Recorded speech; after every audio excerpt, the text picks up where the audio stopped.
My name is Martin. I'm the co-founder and president of GLAST. I'm also a recovering alcoholic and crystal meth addict. And I started GLAST because I wanted to bring awareness and prevention to the city of Cincinnati for LGBT recovery issues. And my name is Stephanie Schreier. I am the co-founder and vice president of GLAST. And I'm interested in the clinical realm of it and educating those in the clinical community about LGBTQ specific issues. So we have 3 areas of focus. Our first area is intervention. So we create programs where we can intervene the substance use and the person. So we have a peer support group that we offer on Wednesday nights at 7 o'clock in Covington. And then we also have a resource guide that's available 24/7 on our website at glast.org. And then our second area of focus is wellness. So we want to create drug and alcohol-free events at no cost or little cost to the person who wants to participate. And then our third is joint effort. We want to partner with agencies and programs in the Cincinnati, Northern Kentucky area.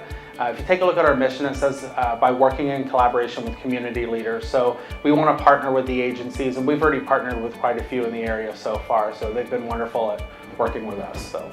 I think that's really great that you guys are offering events as well as meetings and resources, because it really helps people in recovery connect with other people in recovery and see that you can still have fun without drugs and alcohol. Absolutely. And that's one of the reasons why we created GLAST, is because we want to create a safe environment for people that identify as LGBT, that struggle with substance abuse. They have a safe place to come and talk about it. And that's one of the reasons why we have our peer support group on Wednesday nights.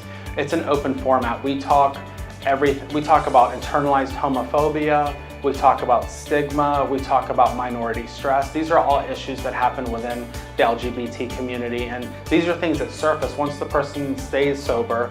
These are things that start to come up, and we can address them in our peer support group. And we've also found some agencies and programs in Cincinnati, Northern Kentucky that are LGBTQ friendly, and they're able to address those issues as well. So currently the biggest issue that you hear in the news and the media is the heroin epidemic.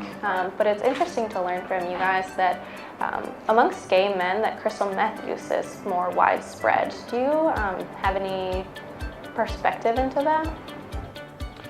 Based on my own personal experience, I'm a recovering crystal meth addict. I was introduced to crystal meth in 2008, and it's actually a subculture of the gay community, the meth community.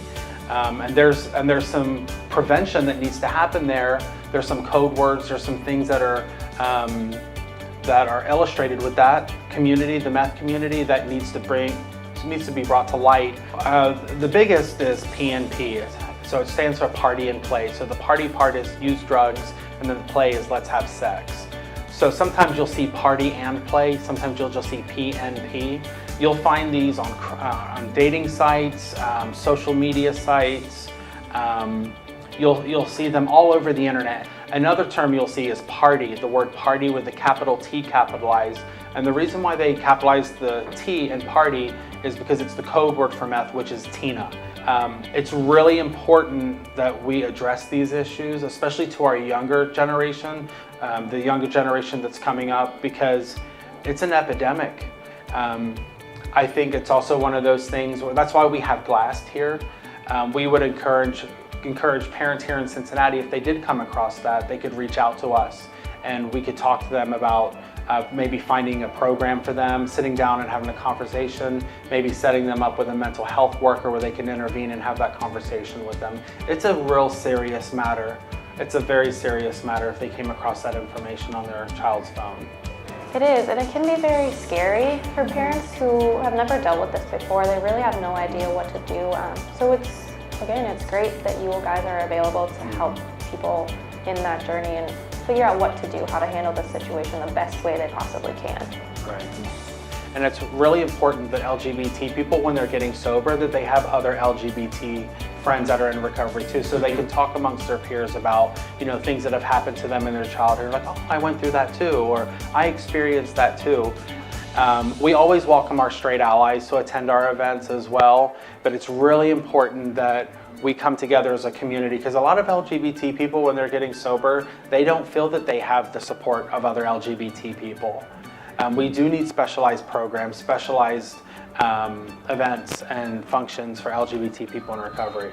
Yeah, and I think it's great to have someone that you relate to on every level.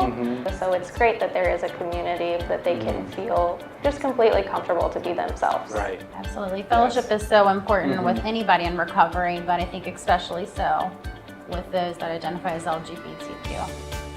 So we want people to know that there is help. There's a bunch of people that are right here in Cincinnati that is going to love you until you can learn to love yourself. And what about the person who's in Portland, Oregon, or Miami, Florida, or Chicago, Illinois, that's not in this area that needs assistance? That's one of the beautiful things we've been able to do is people that are from the outside Cincinnati area have contacted us, and we will help you too. We will contact recovery services. We will contact the local LGBT center. We will do whatever we can to find you some help. We're here to help everyone. We don't care who you are, what you've done, what you look like, what your sexual orientation is. We're here to help you. That's awesome. I love what you guys are doing. I love GLAST. I love both of you. You're both amazing. Oh, thank you. Thank you for joining us and being part of this.